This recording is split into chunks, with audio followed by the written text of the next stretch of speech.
کہ مرحلہ وار انتخابات کا ایک فیصلہ کیا اعلیٰ ذات الیکشن کمیشن نے مختلف ڈویژن کی سطح پہ مارجن بکنگ پاکستان کی نشستوں بہت سے لوگوں کے ذہن میں سوالات ہیں، تو کیا کہیں گے اس پہ کہ یہ کیوں فیصلہ کیا گیا؟ یہ فیصلے کی کوئی بات نہیں نا، یہ کوئی نئی چیز نہیں ہے مرحلہ وار۔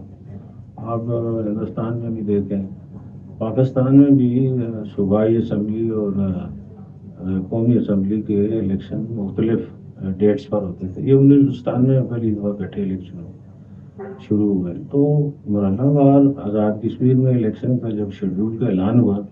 تو ہمارے ذہن میں یہی بات تھی کہ ہم ایک ہی دن میں یہ سارا الیکشن کر پائیں گے۔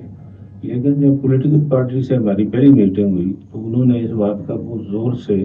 تقاضا کیا، بلکہ انہوں نے کہا کہ ہم اس الیکشن کو مانیں گے نہیں جو فوج کی نگرانی کے بغیر ہوگا یا جو پیرا ملٹری فورسز ہیں ان کی وافر مقدار کے بغیر ہوگا۔ تو اس حوالے سے جب ہم نے جتنے بھی پالیسی ساز یا فیصلہ کرنے والے ادارے ہیں جس میں ہم نے بیٹھ کے سوچا، تو جو ہمیں آرمی دستیاب تھی تو وہ ایک دن میں وہ سارا مرحلہ مکمل نہیں ہو سکتا تھا۔ یہ کسی کی خواہش پہ نہیں ہوا، یہ صرف انتظامی نوعیت کے پیش نظر ہوا اور لوگوں کو فری فیئر الیکشن کروانے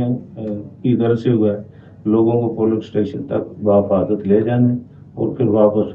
لانے کی مقصد ہے، اور اس سے کوئی میرا خیال ہے اور اس کا کوئی اس کا مطلب نکالنا جو ہے وہ حقیقت کے خلاف ہے۔